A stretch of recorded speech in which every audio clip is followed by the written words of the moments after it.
जनपद आजमगढ़ के ITI मैदान में मुख्यमंत्री सामूहिक विवाह योजना का आयोजन किया गया। इस सामूहिक विवाह कार्यक्रम में बड़ी संख्या में जोड़ों का सामूहिक विवाह करवाया गया, जिनकी आर्थिक स्थिति अच्छी नहीं है। इसका सामूहिक विवाह कार्यक्रम में 614 जोड़ों ने सामूहिक विवाह के लिए अपना रजिस्ट्रेशन कराया और 551 जोड़ों ने अग्नि को साक्षी मानकर 7 फेरे लिए और हंसी खुशी अपने घरों के लिए रवाना हुए। इस कार्यक्रम में जनप्रतिनिधियों के साथ लालगंज के जिलाध्यक्ष तथा भोजपुरी अदाकारा आम्रपाली दुबे व भाजपा सांसद दिनेश लाल निरुआ मौजूद थे।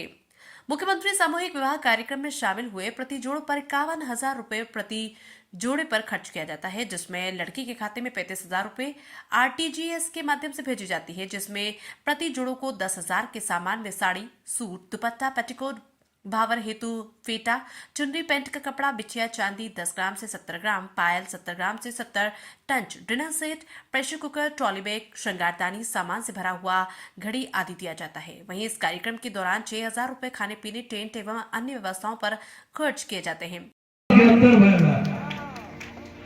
मतलब एक साल में 6 गोल मिलन ना, 6 गोल पे 6 छक्का। पहली बॉल रासेपुर की तरह सीधा बाउंड्री के बाहर। कार्यक्रम में सभी ब्लॉकों के ग्राम स्तर व शहरी स्तर पर शामिल हुए जोड़ों के लिए मंडप बनाए गए, जहां वैदिक मंत्रोच्चार के साथ इन सभी जोड़ों का वैवाहिक संस्कार करवाया गया। इसके साथ ही कार्यक्रम में उपस्थित जनप्रतिनिधि ने वर वधू को आशीर्वाद देते हुए उनके मांगलिक जीवन की कामना की।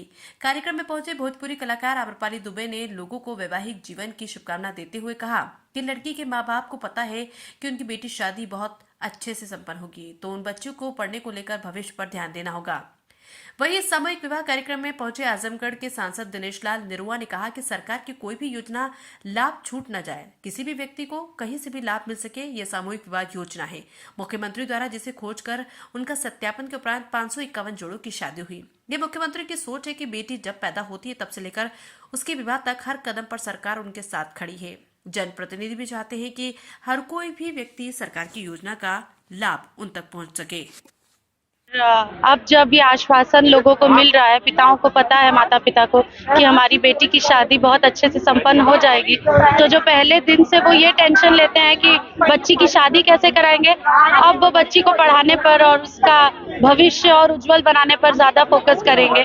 तो आई थिंक ये सामूहिक विवाह का जो योजना होता है वो हर बार मुझे बहुत अट्रैक्ट करता है और इसी वजह से, इसी कारण की वजह से मुझे बहुत अच्छा लगता है। क्या शुभकामना देना, लेट हो गया, काफी देर से पब्लिक इंतजार कर रही थी। जी बिल्कुल, एक्चुअली मुझे ट्रैफिक मिल गया था, वरना मैं आने वाली थी 2 बजे के आसपास ही, पर ठीक है, देर पहुंचे दुरुस्त पहुंचे। अगर तब आते तो शादी में सब बिजी होते, अब शादी संपन्न हो गई है, खाने का समय, तो सब खाना छोड़ के यहाँ हमको सुन रहे हैं। हमको बहुत खुशी है। को क्या संदेश देना चाहिए? हम बस उनको यही शुभकामनाएं देंगे कि महादेव जी और माँ पार्वती की कृपा उन पर बनी रहे, उनका जोड़ा हमेशा सलामत रहे, वो लोग अपने वैवाहिक जीवन में बहुत खुश रहें, एक दूसरे का आदर सम्मान करें, सम्मान में कभी कमी ना करें, अपनी बीवियों की, अपनी सास की।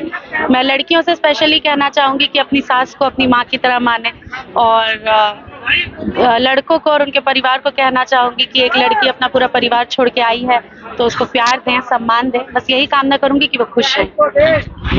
बेटी प्रोत्साहन, लड़कियों को, परिवारों को प्रोत्साहित किया जाता है, किस तरह से सरकार की पॉलिसी सामाजिक उत्थान उनका करेगी? देखिए, हम लोग जो भी जनप्रतिनिधि हैं,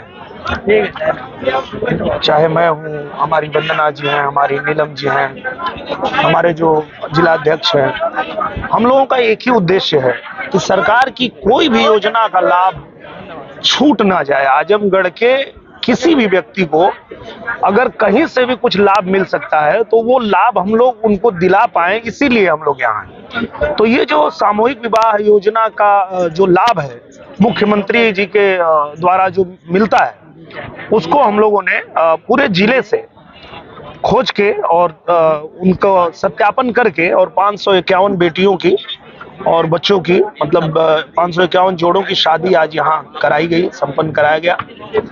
और कहीं ना कहीं ये हमारे मुख्यमंत्री जी की जो सोच है वो ये है कि बेटी जब पैदा होती है तब से लेकर के उसके विवाह तक हर कदम पे सरकार इनके साथ खड़ी है और हर कदम पे सहयोग करने के लिए खड़ी है।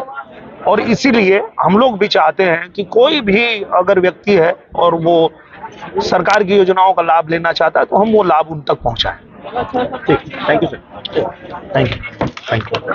सर आज कितने लोगों का वैवाहिक समारोह में विवाह कराया गया है, क्या धनराशि दी गई है, किस तरह की व्यवस्थाएं थी सरकार आज द्वारा? ये माननीय मुख्यमंत्री जी के सहयोग से उनके नाम पे ही माननीय मुख्यमंत्री सामूहिक विवाह योजना के तहत आज 551 जोड़ों की शादी कराई गई है, जिसमें 35,000 रुपये सीधे लड़की के खाते में दिया जाता है और 10,000 रुपये की सामग्री दी जाती है, जिसमें साड़ी होता है, 2 साड़ी होती है, ब्लाउज होता है, पेटीकोट होता है, बावर होता है, चुनरी होता है लड़की के लिए, दूल्हा के लिए पैंट शर्ट होता है और चांदी की बिछिया पायल होती है, डिनर सेट होता है, ट्रॉली बैग होता है, उसके साथ बक्सा भी होता है, श्रृंगारदानी सामान भरा होता है लड़की के लिए, दीवार घड़ी, ये सब दिया जाता है। आजमगढ़ और 6,000 रुपये प्रति जोड़े के हिसाब से ये सामूहिक विवाह पंडाल, टेंट, ये सब खाने पीने पर खर्च किया जाता है। टोटल 51,000 रुपये इस पे खर्च किया जाता है। इस वित्तीय वर्ष में अब तक कितनी शादियां कराई? इस वित्तीय वर्ष में 404 शादियां मैं 1 दिसंबर को कराया था और 551 आज हो जा रहा है और 31 तारीख को पुनः 31 जनवरी को अभी इसी जगह पे कराऊंगा। उसमें जितने आवेदन आ जाएंगे वो सब भी करा दिए जाएंगे। जोड़ियों से क्या संदेश देना चाहेंगे? जोड़ों को संदेश देना चाहेंगे, जो भी गरीब हैं यहाँ के वो लाभान्वित हो इससे। इस योजना अच्छी है, यह योजना बहुत अच्छी है गरीबों के लिए, जो जिसमें कि माननीय सांसद जी अमराली दुबे जी, जिला अध्यक्ष जी, सभी लोग आए। ऐसे में उन लोग अपने घर पे शादी करते तो कोई पहुँचता नहीं है, लेकिन इससे उनकी मर्यादा भी बढ़ती है, समाज में इज्जत भी बढ़ती है। इसलिए उनके लिए यही कहना है कि वो निश्चित रूप से जो गरीब हैं जिनकी इनकम 2 लाख तक है वो आवेदन करें और शादी में भाग लें और अपना लाभ उठाएं। आवेदन की प्रक्रिया क्या होगी सर? आवेदन की प्रक्रिया है, इनका आय प्रमाण पत्र होना चाहिए, लड़की की उम्र 18 साल और लड़के की जैसे शादी तय करते हैं इसकी 21 वर्ष होनी चाहिए। ऑनलाइन आवेदन होगा? ऑनलाइन आवेदन होता है और बीडीओ के द्वारा ये सत्यापन किया जाता है। जब उनके सत्यापन होने के बाद हमारे लॉगिन पे आता है समाज कल्याण अधिकारी के, तब उसको हम लोग एक्सेप्ट करते हैं, एक्सेप्ट करके वो शादी कराया जाता है। आजमगढ़ से कृपाल सिंह की रिपोर्ट।